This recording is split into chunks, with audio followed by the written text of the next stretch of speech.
Hi guys!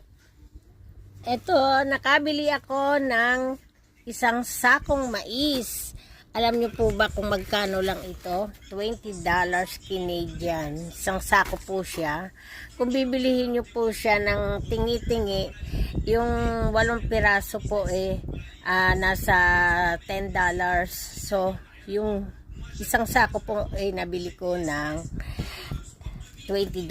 Ito po, binalatan ko na yung dalawa. Maglalaga ako mamaya.